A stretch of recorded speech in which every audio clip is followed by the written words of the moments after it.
Well, Jamey's old, so he's here to talk about old people on FFT Express. What's up, old man? Hey, how's it going? It's going well. Thank you. Appreciate it. You wrote about veteran sleepers for 2025. Let's talk about some of your favorites. Who do you want to kick it off with? Oh, my favorites. We can start in Jacksonville with Dyami Brown. Some of these are not necessarily older players, but guys that have been around a couple of years, and looking at mostly their draft value. So I like the situation in Jacksonville. I think we're going to see more pass happy offense with Liam Cohen there, and Brown is somebody that's earned a lot of rave reviews so far. He was kind of the catalyst for this story. Just seeing how things have gone for him so far in the early part of camp. And looking at maybe Travis Hunter spends a little bit more time on defense. And as we saw last year in the case of the Bucs, a lot of people like to make the correlation when a new coach comes in. What can happen in this offense? Well, last year we saw Mike Evans and Chris Godwin both go down. Godwin for the majority of the season after hurting his ankle in week 7. And lo and behold, Jalen McMillan, who was a good rookie prospect coming in, wasn't an elite rookie prospect, scored 7 touchdowns in his final 5 games, and was very productive in this offense. So there could be an opportunity if there's any time missed for, either Thomas or Brown Thomas or Hunter for Brown to step up. So the setup is there for him, I think, to have maybe a season that could surprise some people and give you some production down stretch. Yeah. And look, we're not talking about him winning you your league. We're talking about deeper leagues maybe, or just someone to keep an eye on. Late in drafts are on the waiver wire. So Dyami Brown was one of those guys. Give me someone else. So somebody who fit in this category last year and, can certainly do it again is Zach Ertz. We saw the way that he performed as the starting tight end. I was very excited about Ben Sinnott last year and, maybe having a productive rookie season. And not only did Ertz keep him off the field, they re-signed Ertz and brought him back. And so Sinnott may not see the field to a level that is going to make him, productive at all. So hold him in dynasty leagues, but, not somebody to look at in redraft leagues barring injury. And the addition of Deebo Samuel is going to be a problem for Ertz, but I think just looking at the way that Jaden Daniels leaned on Ertz, how he performed, and again, his draft cost, he's so cheap. He's one of these, late round guys. Dave was talking about how he likes late round tight ends.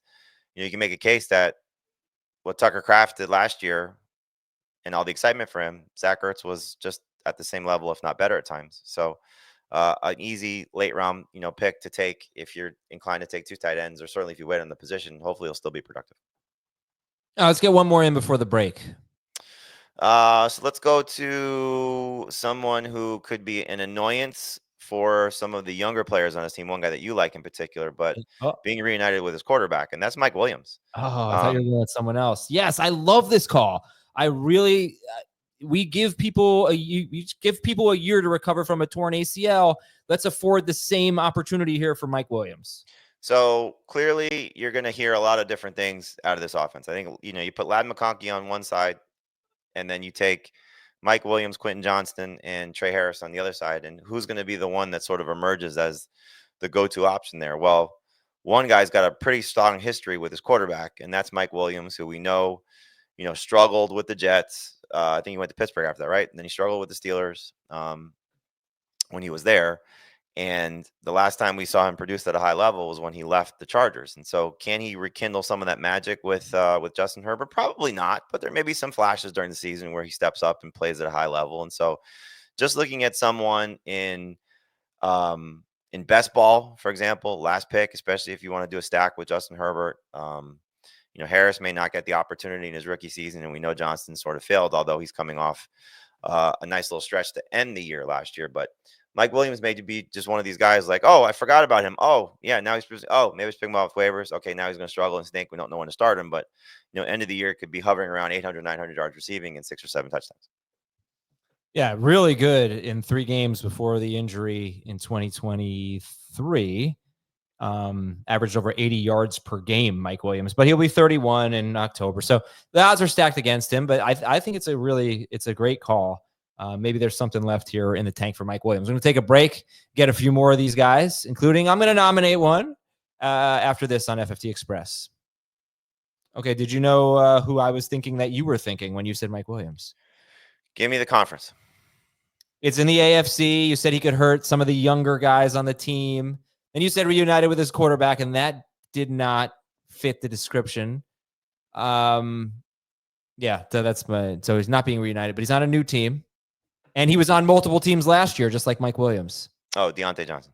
Deontay Johnson, because Deontay Johnson has been very productive. Just look at what he did with Andy Dalton last year with Carolina. I know things have ended poorly with a few teams, but he's actually got some very good production in as recently as last season. So I think he could matter in the streaming sense with Cleveland. It's going to be interesting to see if he makes the final roster because they didn't give him any, sort of money, which makes sense given how he's bounced around. But seemingly everything is okay, and he's doing everything he's supposed to. And actually, when I was telling you about the story, you suggested that I put him in the story. I did not use him for Cleveland, but could easily be someone that does matter. And look, Jerry Jeudy's career has been up and down, as we know. Cedric Tillman has 3 games on his resume, and David Njoku has battled some injuries the last couple of seasons. So this could be a guy that, whether it's Flacco, whether it's Pickett, whether it's Sanders, whether it's Dillon, somebody's going to lean on Diontae Johnson. Like you said, it could just be a few games, maybe a stretch of games, but there's a great opportunity for him here for a receiving core that's very incomplete. Who did you use for Cleveland? Use Jerome Ford, because it feels as if, understandably so, with the addition of Judkins and the addition of Sampson, that they're going to use the younger running backs. But Jerome Ford was okay last year. He was great in 2023 when they had a better offense. And so, is he going to really impact? Probably more so Sampson than Judkins. But these veteran guys that get the job done, he may have a role in. Look, if Judkins gets hurt, do they turn to Sampson or do they turn to Ford first? And so, just another guy to take with a late round pick. I'll go with another running back here who we've talked about a little bit recently, and that's Raheem Mostert. We're all excited about Ashton Genty, understandably so. Mostert's most likely going to be the number 2 running back there for the Raiders. Again, if there's an injury that occurs, then you're looking at a handcuff that's very cheap. And keep in mind, like, we all love Ashton Genty, 7th overall pick on Fantasy Pros ADP. He's coming off a lot of work from his collegiate career at Boise State and what he did in 2024. And so, all the concerns we have about Saquon Barkley, you can sort of attach them to Genty as well with how much he touched the football. Clearly, he's younger, should be hungry, should be ready to go. But, if wear and tear is an issue, Raheem Mostert's got a lot of wear and tear at his age, but can be somewhat of a factor. Got one more name? I'll give you one that's completely off the radar. And I actually got this question on Twitter, X, whatever you want to call it, of Dynasty Superflex. Who's someone you can pick up? And we mentioned it a little bit as well, at least once in the last month. Sam Howell in Minnesota. And look, we're excited about JJ McCarthy. Hopefully he comes through and performs at a high level. Got injured in training camp last year and missed the season. Well, what did Sam Darnold just do? It's this offense, and if you're looking at backup quarterbacks, if you're in such a deep league, or again, super flex, any super flex format, any 2 QB format that has deep rosters, like, this is not a bad investment.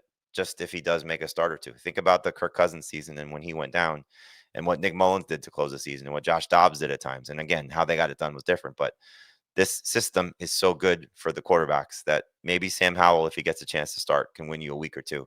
And if he starts for a good stretch of the season, could be one of these, oh my God, I won my league because of Sam bleeping Howell. In Superflex, sure, why not? All right, Jamey, thank you very much. And for all of you watching and listening, we appreciate it. We'll talk to you tomorrow on FFT Express.